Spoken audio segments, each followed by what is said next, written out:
Hello प्यारे बच्चों, कैसे हैं आप सभी। उम्मीद है सब अच्छे होंगे।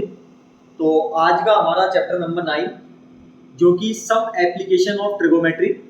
प्यारे बच्चों, 8 चैप्टर हमने अभी लास्ट टाइम ही किया था और उसमें मैंने बेसिक समझाया था जो कि आपके इसमें ट्रिगोमेट्री टेबल जो कि इसमें भी काम आने वाली है। तो उसका लिंक मैंने डिस्क्रिप्शन में दिया हुआ है, उसे एक बार बेसिक को जरूर चेक कर लीजिएगा। ठीक है, तो वो ट्रिगोमेट्री टेबल के आधार पर ये आपकी होगी। तो सबसे पहले हम इसमें बात करेंगे। देखो, जो बेसिक कॉन्सेप्ट है पहले मैं आपको उसको समझा देता हूँ जो यहाँ पर लगने वाला है। ठीक है ना। तो सबसे पहले यहाँ पर जो बात होती है कि आपके सबसे पहला जो चीज होती है वो होती है right angle. Right angle triangle, right angle triangle. ठीक है ना। इसी कॉन्सेप्ट की अधिकतर बात होगी आपके। तो राइट एंगल ट्रायंगल वो होता है जिसका जैसे एक ट्रायंगल होता है और जिसमें एक एंगल आपके 90 डिग्री का होता है। ठीक है ना, उसे हम बोलते हैं राइट एंगल ट्रायंगल। 90 डिग्री के सामने वाली साइड आपके हमेशा हाइपोटेन्यूस होती है और ये आपकी हो जाएगी बेस और ये हो जाएगा आपका परपेंडिकुलर। ठीक है ना। अब क्या होता है, कई बार क्या होता है कि आपके एंगल की यहाँ पर बात करेगा। फॉर एग्जाम्पल मैंने नाम दिया ए, बी और सी। तो जब आपसे एंगल सी की बात कर रहा है, देखो क्वेश्चन करोगे तब और अच्छे से समझ आ जाएगा। तो जब एंगल सी की बात कर रहा है तो सी के सामने वाला यानी एंगल के सामने वाला 90 डिग्री को छोड़कर वो आपके परपेंडिकुलर होगा, तब आपका ये बेस बनेगा। ठीक है। और यदि ए की बात कर रहा है तो इसके सामने वाला फिर ये परपेंडिकुलर बन जाएगा यानी बी सी, और आपका बेस हो जाएगा ए बी। ये थोड़ा ध्यान रखना है आप।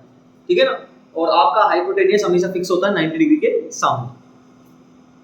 अब जब आप आगे इसमें बढ़ोगे तो आपके कुछ रूल आएंगे, जैसे मैं लिखता हूं P B P upon H H B. ये कोड याद रख लीजिएगा। पी का मतलब है परपेंडिकुलर, बी का मतलब है बेस और एच का मतलब है हाइपोटेन्यूस। ठीक है ना। यहां पर आपका आएगा साइन थीटा, देन यहां पर कोस थीटा, यहां पर आएगा आपका टेन थीटा। ठीक है। फिर यहां पर आएगा कोसेक थीटा, यहां पर सेक थीटा और यहां पर आएगा आपका कोट थीटा। क्लियर है। अब क्या होता है, इसका मतलब यह है कि जैसे आपसे बात हो रही है साइन थीटा की तो आप बोलोगे परपेंडिकुलर अपॉन हाइपोटेनियस। ठीक है ना। इसी प्रकार कोस की बात हो रही है तो base upon hypotenuse. For example sec की बात कर रहा है तो हाइपोटेनियस अपॉन बेस। ऐसे आपको करना है। ठीक है। अब जब इसके एंगल के टाइप है वो दो टाइप के हैं। एक तो है आपका एंगल ऑफ एलिवेशन।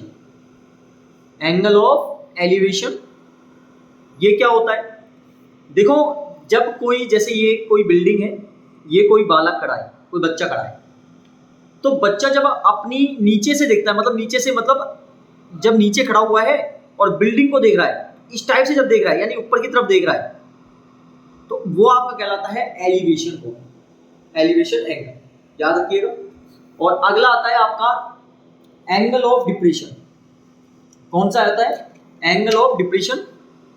सेकेंड वाले एंगल की बात कर रहा हूं मैं, एंगल ऑफ डिप्रेशन। देखो ये क्या होता है, इसका थोड़ा अपोजिट। फॉर एग्जांपल ये बिल्डिंग है, यहां पर कोई बालक खड़ा हुआ है, ठीक है ना, और वो कोई कार चल रही है। फॉर एग्जांपल यहां पर एक कार चल रही है और इस कार को वो देख रहा है। तो जब इसको देखेगा या जहां से भी उसका एंगल बनेगा तो वो ऊपर से नीचे की तरफ देख रहा है, तो इसका एंगल आपको इस प्रकार से शो करना होगा। इसी को हम बोलते हैं एंगल ऑफ डिप्रेशन। तो यहाँ पर क्या होता है, ये वाला जो एंगल होता है ये डिप्रेशन कहलाता है। तो हम इस प्रकार से इसको मिलाते हैं और ये वाला जो एंगल होता है ना वो इसके बराबर हो जाता है। ये जब क्वेश्चन करोगे आप तब आपको बेस्ट तरीके से समझ आने वाला है। ठीक है ना। देखो यहाँ पर क्या होती है, एंगल की हमेशा बात होगी आपकी, यहाँ पर एंगल बनेगा। ठीक है ना। फॉर एग्जाम्पल इसी प्रकार एंगल ऑफ डिप्रेशन यहाँ पर बनेगा। तो हम इसका क्या कर देंगे, क्योंकि ये दो लाइन क्या होती है, पैरेलल है, और जब लाइन पैरेलल होती है तो उस पर जो जेड बनता है, ये जेड बन रहा है यानी अल्टरनेट एंगल इंटीरियर, वो आपस में क्या होते हैं, इक्वल होते हैं। तो ये वाला एंगल किसके इक्वल हो जाएगा, इस वाले। फॉर एग्जांपल यहाँ पर 30 डिग्री का एंगल बन रहा है तो यहाँ पर भी कितने का होगा, 30 डिग्री का एंगल होगा। समझ आ गया। अब देखो क्वेश्चन आप करोगे ना तब आपको और अच्छे से समझ आएगा। मैं क्वेश्चन को कराता हूँ तब आपको समझ आएगा यहाँ पर। तो यहाँ पर जो फर्स्ट क्वेश्चन है आपका, a circus artist is climbing 20 metre long rope which is tightly stretched and tied from the top of vertical pole of the ground. देखो वर्टिकल पोल मतलब है एक सीधा पोल खड़ा हुआ है जो 90 डिग्री का एंगल बनाता है, वर्टिकल तभी कहलाता है, ठीक है ना। उस पोल से 20 मीटर लंबी एक रस्सी बंधी हुई है और वो इस प्रकार से बंधी हुई है कि जो एक सर्कस आर्टिस्ट है वो उस पर चढ़ता है, ठीक है ना। तो आपको हाइट ऑफ पोल, जो वर्टिकल पोल है ना, अभी डायग्राम समझाऊंगा तब समझ आएगा, वो आपको फाइंड करना है, उसकी हाइट क्या है। If the angle made by rope with the ground level is 30 degree. अब देखो क्वेश्चन समझो, जब क्वेश्चन समझ आ चुका है तो आप इसका डायग्राम आपको बनाना है, ठीक है ना। 9.1 का हमारा फर्स्ट क्वेश्चन है। सबसे पहले देखो हम बनाते हैं वर्टिकल पोल, ये पोल है, ठीक है ना। ये एक रस्सी बंधी हुई है जो कि ग्राउंड लेवल से बंधी हुई है, ठीक है ना। और ये ग्राउंड लेवल के साथ जो एंगल बनाती है वो 30 डिग्री का एंगल बनाती है, क्वेश्चन में बोला है आपसे, ठीक है ना। और आपसे बोला है जो रस्सी है, ये रोप है, इसकी जो लेंथ है वो 20 मीटर है, ठीक है ना। और ये आपका वर्टिकल पोल है यानी 90 डिग्री का एंगल बनाएगा। तो ये वाली जो हाइट है ना वो आपको फाइंड करनी है, मतलब एच आपको फाइंड करना है, हाइट ऑफ पोल फाइंड करना है। हमें फाइंड क्या करना है, लिखो height of pole. Height of pole हमें क्या करना है, फाइंड करना है। नाम कर देगा ए बी और सी, ठीक है ना। अब लिखो आप इन ट्रायंगल ए बी सी, ठीक है ना। देखो आपको क्या करना है, जो आपको फाइंड करना है उसे न्यूमरेटर में रखना है और जो आपको वैल्यू दी हुई है उसे डिनोमिनेटर में रखना है। और ऐसा कोई जरूरी नहीं है, आप इसको भी ऊपर रख सकते हो या इसको भी ऊपर रख सकते हो, आंसर परफेक्ट आएगा प्यारे बच्चों, गलत नहीं आएगा। अब फॉर एग्जांपल मुझे फाइंड करना है ए बी, दिया हुआ है ए सी। देखो बहुत आसान तरीका, ठीक है ना। अब देखो ये थीटा है या थीटा का मान है, मतलब एंगल का मान है, तो मैंने अभी समझाया था इसके सामने वाली साइड क्या कहलाएगी, आपके परपेंडिकुलर कहलाएगी। क्या कहलाएगी, परपेंडिकुलर।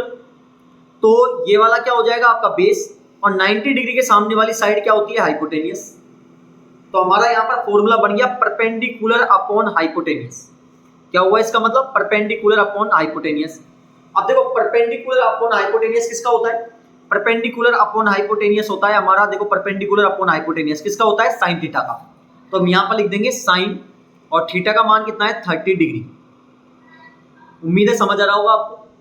तो परपेंडिकुलर क्या है h और हाइपोटेनियस कितना है 20। अब देखो ट्रिगोनोमेट्री टेबल आपको आना बहुत जरूरी है। यदि आपको ट्रिगोनोमेट्री टेबल आती है तो प्यारे बच्चों फिर आपको इसके क्वेश्चन भी आसानी से हो जाएंगे। और आने की क्या बात है, ट्रिक से मैंने बताई हुई है ट्रिगोनोमेट्री टेबल, उसमें आपको करना है। तो अभी मैं बता रहा हूँ यहाँ पर साइन 30 का जो मान है वो हमारे साइन 30 का मान दिया हुआ है 1/2, ठीक है ना। तो हम यहाँ पर क्या लिख देंगे 1/2, यहाँ पर हम लिख देंगे, ठीक है ना। यहाँ पर लिख देंगे हम 1/2। आप करेंगे क्रॉस मल्टीप्लाई, तो 2h इक्वल टू कितना हो जाएगा 20। h को आप बाहर कर दो, मल्टीप्लाई किस में चल जाएगा, डिवाइड में। तो h की वैल्यू कितनी आ गई 10 मीटर, यानी h मतलब हाइट है। तो आप लिख दो हाइट ऑफ पोल क्या हो जाएगा, हाइट ऑफ पोल हमारा हो जाएगा 10 मीटर। क्या हो जाएगा 10 मीटर। और हमें यही फाइंड यहाँ पर करना था। मुझे पूरी उम्मीद है आपको समझ आया होगा। अब अगला क्वेश्चन पे बढ़ते हैं जो कि हमारा सेकंड क्वेश्चन है। देखो सेकंड क्वेश्चन क्या है, a tree break due to storm. Storm मतलब तूफान आया, तब एक पेड़ टूट गया। And the broken part bend to the top of the tree touch the ground making of angle 30 degree with it. जो डायग्राम से और अच्छे से समझ आ जाएगा। यहाँ पर क्या बोल रहा है कि जो पार्ट टूटा ना उसका पेड़ का, वो क्या करता है, टूटने के बाद जमीन को छूता है और जमीन को छूने के बाद 30 डिग्री का एंगल बनाता है। The distance between the foot of the tree, मतलब जो फुट ऑफ ट्री है यानी पेड़ का जो नीचे का हिस्सा है उसकी, और आपके जहां पर वो टच कर रहा है, जहां पर पेड़ का हिस्सा टूटा था, उसकी बीच की दूरी 8 मीटर है। तो आपको हाइट ऑफ ट्री फाइंड करनी है। देखो डायग्राम से समझ आएगा, डायग्राम पे फोकस करो। यहाँ पर क्या कहना चाह रहा है आपसे, क्वेश्चन नंबर 2 है आपका। एक पेड़ है, मैंने ये पेड़ बनाया, ये पेड़ है, स्ट्रॉम आया, तूफान आया और ये पेड़ टूट गया। फॉर एग्जाम्पल पेड़ यहाँ से टूटा, तो यहाँ से टूटने के बाद इसका हिस्सा यहाँ पर जाके गिर गया, ठीक है।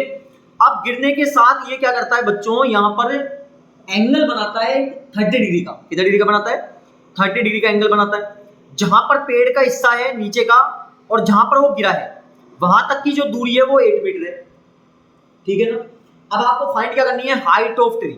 क्या फाइंड करनी है, हाइट ऑफ ट्री, ये हमें फाइंड करनी है। अब देखो हाइट ऑफ ट्री कैसे फाइंड करोगे, देखो इसके दो हिस्से हैं, एक हिस्सा तो यहां पर है, तो इसको मानता हूं मैं h1, और एक हिस्सा यहाँ पर गिर के यहाँ टूट गया, तो ये हो गया H2।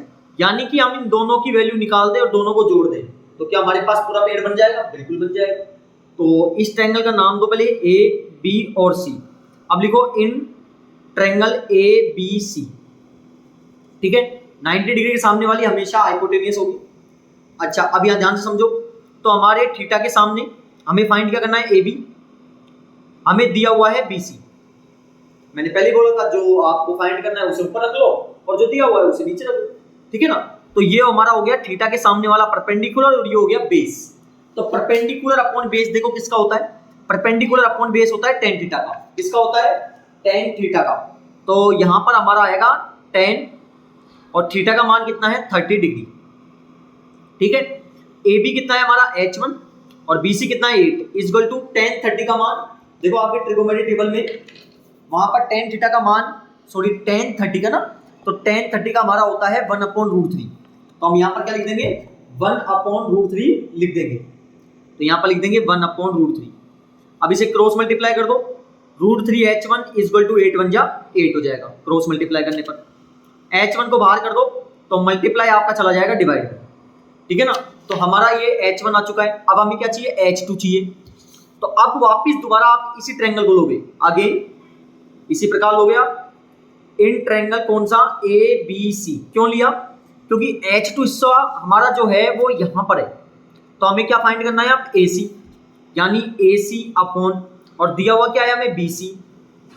तो ये क्या हो गया आपका? हाइपोटेनियस, और ये हो गया आपका बेस। तो हाइपोटेनियस अपॉन बेस किसका होता है? देखो हाइपोटेनियस अपॉन बेस होता है हमारा, hypotenuse upon base sec theta का होता है, ठीक है ना। हाइपोटेनियस अपॉन बेस किसका होता है? सेक थीटा का। तो हम यहाँ लिख देंगे सेक और थीटा का मान कितना है? 30 डिग्री, ठीक है ना। अब AC कितना है हमारा? देखो AC हमारा यहाँ पर है H2, तो H2 लिख दो अपॉन, और BC कितना है हमारा? 8 अपॉन सेक 30। सेक 30 का ट्रिगोनोमेट्री टेबल में मान कितना होता है आपके? सेक 30 का मान होता है 2/√3, तो 2/√3 लिख दो। क्रॉस मल्टीप्लाई कर दो, √3 H2 इक्वल टू 8 2 जा 16। H2 को बाहर करो, मल्टीप्लाई किसमें चल जाएगा? डिवाइड में, ठीक है ना। अब हमें क्या करना है? H1 प्लस H2 करना है, तब हाइट ऑफ ट्री आएगी। क्या करना है हमें? H1 प्लस H2 करना है, ठीक है ना। अब यहाँ पर H1 कितना आया? H1 आया हमारा 8/√3 और H2 है हमारा 16/√3। क्या है हमारे पास? 8/√3 तो ये है और वो हमारा 16/√3 है। क्या कर लेंगे? एलसीएम ले लेंगे जो कि √3 आएगा। तो 8 प्लस कितना हो गया? 16, ऐड कर दो 24/√3।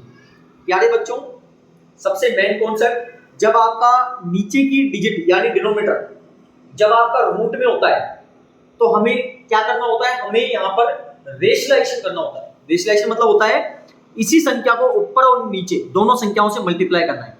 तो यहाँ पर लिखो आप multiply by √3 both numerator and denominator, ठीक है ना। न्यूमिनेटर और डिनोमिनेटर दोनों से आप क्या कर दोगे? इसको मल्टीप्लाई कर दोगे। उम्मीद है समझ आ रहा होगा। तो अब हम क्या करेंगे? 24/√3 इसको न्यूमिनेटर से भी करेंगे और डिनोमिनेटर से भी करेंगे। तो हमारा यहाँ आ जाएगा 24√3 अपॉन √3 को √3 से करो, क्या आएगा? 3 आएगा। यानी दो संख्या जब रूट में होती है सेम और वो मल्टीप्लाई किया जाता है तो रूट हट जाता है, डिजिट बाहर निकल जाती है। ये कट गया हमारा 8, तो 8√3 हो गया। तो हमें क्या फाइंड करना था? Height of tree. So height of tree is कितना हो गया? 8√3 मीटर। ये आपका आंसर होगा, ठीक है ना। मुझे पूरी उम्मीद है आपको समझ आया होगा। नेक्स्ट पार्ट में हम अगले क्वेश्चन करेंगे। तो जिन्होंने चैनल को सब्सक्राइब नहीं किया है प्लीज चैनल को सब्सक्राइब करें, लाइक करें और ज्यादा से ज्यादा अपने दोस्तों तक शेयर करें। बहुत बहुत धन्यवाद।